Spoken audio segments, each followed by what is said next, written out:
برنامه خبری و تحلیلی اخبار آزادی را امروز 25 سپتامبر من مومین احمدی تقدیم میکنم. سلام بیننده عزیز. چند پارچه از خلاصه برنامه امروز. نرخی آرد غذای اصلی مردم تاجیکستان یک باره در بازارها بالا رفت. مقامات پایتخت تلاش دارند از حساب ذخیره نرخ‌ها را پایین برند. برنج مون 10 سومون، آرد مون 260 سومون، روغن مون 75 سومون، شکر روسیه مون 11 سومون. مقامات روسیه گفتند که لگدزنی کارمندان پلیس به دسترخوان سریراهی مهاجران در شهر سنت پترزبورگ را تحقیق می‌کنند. شهر بی ماشین کی در دوشنبه مثل دیگر کشورها ساکنان یک روز پیاده‌گردی و دوچرخه سواری می‌کنند. یک مومنتی میشود که دپوسیم اینجا تا اونجا را یک ساعت دم میرسی پیاده برای خوبتره میمونی ماشین میره. بینندگان ارجمند، برنامه را با یک خوشخبر از چین آغاز میکنیم. سامان محمدبیکوف پهلوانی نامدار تاجیک در بازی‌های 19 تابستانه آسیایی که در شهر هنگژوی چین جریان دارد در رشته جودو در وزن تا 81 کیلو مدال طلا به دست آورد. پیش از او پهلوان دیگر تاجیک بهروز خواجه‌زاده در این مسابقه در رشته جودو در وزن تا 73 کیلو مدال برنجی به دست آورد. تفصیلات پیروزی پهلوانان تاجیک را در سامانه رادیوی آزادی بخوانید. ساکنان در دوشنبه و اطرافیان میگویند نرخ آرد غذای اصلی مردم کشور یک باره بالا رفته است. به گفته خریداران آرد از 320-330 سامانی تا 365-370 سامانی بالا رفته است. مقامات و تاجران دلیل افزایش نرخ آرد را به محدودیت‌ها در صادرات آن از سوی قزاقستان ارزیابی کردند. علیشیر ظریفی و براد یوسفی به بازار رفتند تا وضع را از نزدیک ببینند. 260, 280, 300, 310, 320 و 330 سومانی. این نرخ یک خلطه و یا 50 کیلو آرد در بازارهای دوشنبه است که نسبت به چند روز اخیر تقریباً تا 60 سومانی بیشتر شده است. آردهای دیگر اینجا دسترخوان و دیگرها هست 320 330 همین خیلی است. نمیدونم یک بار چقدر اینقدر نرخ بالا رفت. قریب 100 سومانی نرخ آرد گران شد. زندگی مردم تاجیکستان رو میدونید. زندگی مردم بیشتری ما نانخور هستیم. این وای گرفتم یک خلطه همون گرفتم یک خلطه آردی دسترخوان گرفتم به خاطر آنکه حالی وای آرد نو است. دیگه دسترخوان ما سنجیدگی هستیم. آردش آردی خوب است. اکو وای شب میسنجیم کنیم چه خیلی آردی خوب باشد و البته خریداری میکنیم. تاجران سبب قیمتشوی آرد را در وضع و عامل‌های بیرون میبینند. قیمت شد 20 40 سوم قیمت شد. من خیلی شما میبینید ارد قزاق 300 سومون، ارد نام دویم 270 سومون، ارد یکم قزاق 290 تا 310 سومون. ما تاجرا را پرسیدم میگه در قزاقستان گندم قیمت شد، سیل زد میگه اوفات شد، همه حساب کمتر گندم قیمت وای کردن. ارد حساب قیمت رسید. خدمات ضد انحصاری تاجیکستان نیز سبب یکباره بلند شدن نرخ آرد را به بارش زیاد در قزاقستان، تأخیر در جمع‌آوری حاصل و تلف یافتن گندم ربط می‌دهند. چگونه از افزایش نرخ پیشگیری باید کرد؟ این سوال سبب تدبیرهای مدیریت بازارها شده است.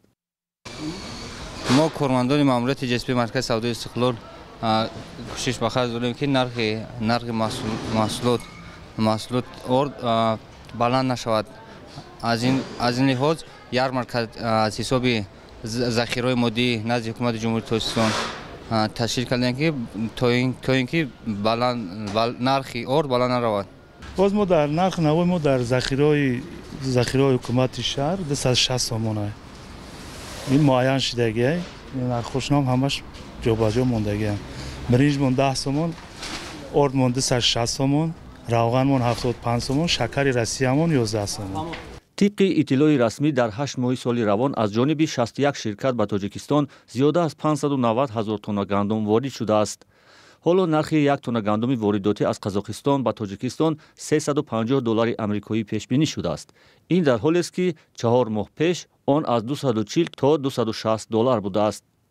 корхонаҳои коркарди орд дар тоҷикистон асосан аз гандуми воридотии қазоқистон истифода мекунанд. бо таваҷҷӯҳ ба чунин пойбандӣ агар вазн тӯлонӣ идома ёбад, метавонад ба нархи орд дар бозорҳои Тоҷикистон таъсири бештар расонад. Тоҷикистон наметавонад талаботи сокинонро аз ҳисоби кишти гандуми худӣ бароварда созад. қаблан масъулони вазорати кишоварзӣ гуфта буданд, талаботи солонаи сокинон ба орд тақрибан 1.5 миллион тонна аст ва барои истеҳсоли ин миқдор ғалла замини кишт надоранд.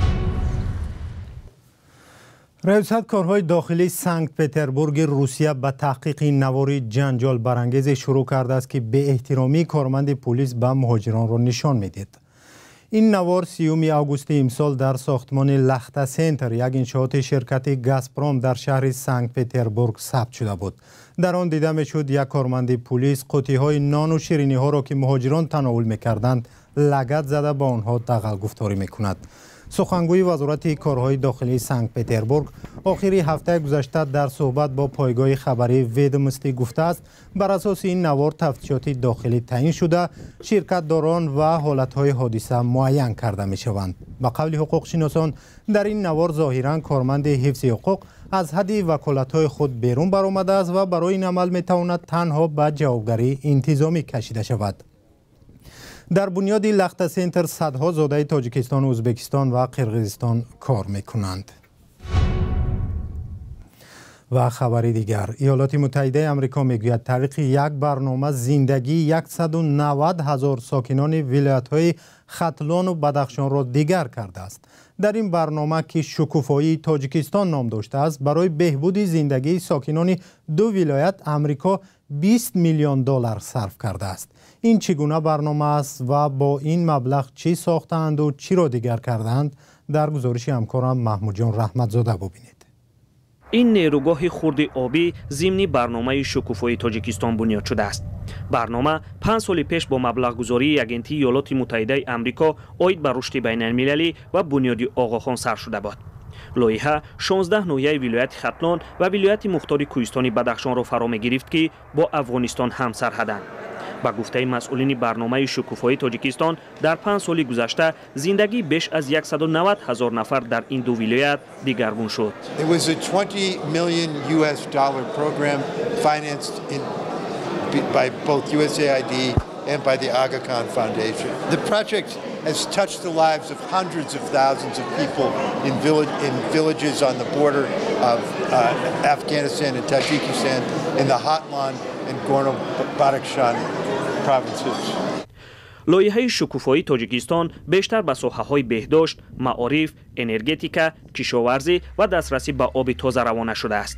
намояндагони ҳукумати вилояти Хатлон аз самараҳои ин барнома розиянд. шаҳр ноҳияе ки ҳаммарз бо кишвари Афғонистон аз корҳои хуб назар аст ба сомон расонида шуд. ҷиҳати мустаҳкам кардани заминаи молии техникӣ танҳо дар як ноҳияи шахсии шоҳид ва 16 муассисаи таълимӣ ба наздик беш аз 3500 ҷойи нишаст таъмин кардан як кори бисёр мақбул аст. аз барномаи шукуфои Тоҷикистон деҳқонон ҳам баҳра бардоштаанд. ба 21 гурӯҳ аз кишоварзон техникаҳои зарурӣ дода шудааст. инчунин ба гуфтаи деҳқонон аз машваратҳои коршиносони барнома фоида гирифтаанд. 5 адад матаблок, 5 адад матаролер кӯмак карданд ба таври грантӣ. ҳамбора омӯзишҳо гузаронданд, барнома бо гурӯҳҳоро ташкил намуданд. акнун барномаи шукуфои Тоҷикистон бо муваффақият ба анҷом расид. аз он ҳамчун як тарҳи нишонрас ёд карда шуд. натиҷаҳояш дар як ҳамоиш дар ноҳияи Данғара ҷамъбаст карда шуданд. деҳқонон орзу карданд чунин лоиҳаҳо бештар шаванд. Маҳмудҷон Раҳматзода, Озодӣ, ноҳияи Данғара. тоҷикистон чанд фурудгоҳи маҳаллиро, ки то ин дам дар ихтиёри ҳукуматҳои шаҳру ноҳияҳои кишвар буданд, ба итоати вазорати мудофиа додааст. қарорро дар ин бора раисҷумҳур Эмомалӣ Раҳмон 31 август имзо кард. Радиои Озодӣ нусхаашро 25 сентябр дид. дар қарор омадааст, ки фурудгоҳи Исфара дар наздикии сарҳад бо Қирғизистон аз тавозуни фурудгоҳи байналмилалии Хуҷанд ба тобеияти вазорати мудофиа дода шавад. инчунин фурудгоҳҳои Фархор ва Мир Саид Алии Ҳамадонӣ, ки дар наздикии Афғонистон ҷойгиранд, ба тавозуни вазорати мудофиа мегузаранд. تا حال این دو فرودگاه در اختیار تشکیلات اجتماعی مددگار مدافع بودند. تا این دم در تاجیکستان فرودگاه عینی در کنار شهر دوشنبه همچون فرودگاه نظامی معروف است. این فرودگاه در عهد شوروی سابق به حیث مکان تعمیر چرخبال‌ها استفاده می‌شد و چند سال قبل با 70 میلیون دلار سرمایه هند تعمیر و بازسازی شد.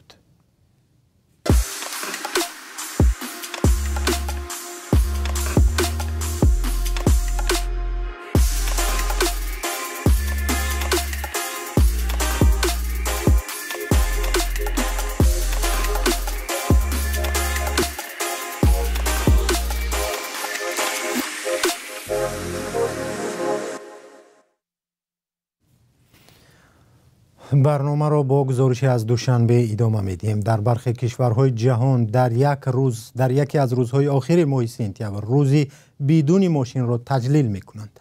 در این روز به خاطر حفظ محیط زیست ساکنان برای یک روز از استفاده نقلیات دست میکشند و دوچرخه سواری میکنند. چرا این اقدام در تاجیکستان پیروی نمی شود که هوای پایتختش را آلوده میدانند؟ سرونازی روح‌الله و نگاره فضل‌الدین در این باره گزارش دارند. کوچه‌های دوشنبه چون روزهای دیگر پرماشینند. هرچند 22 سپتامبر در اکثر کشورهای جهان روزی بدون نقلیات تجلیل می شود، ساکنان تاجیکستان باری همچنین یک سانه را تجربه نکردند. در تاجیکستان اتوبوس و ترولبوس و ماشین‌های سبکرو یگانه واسطه روایی ساکنان به حساب می رود. بعضی راهگذران میگویند یک روزی بدون نقلیات را حتی تصور هم کرده نمی توانند. ما روز که به ماشین نمیدونم.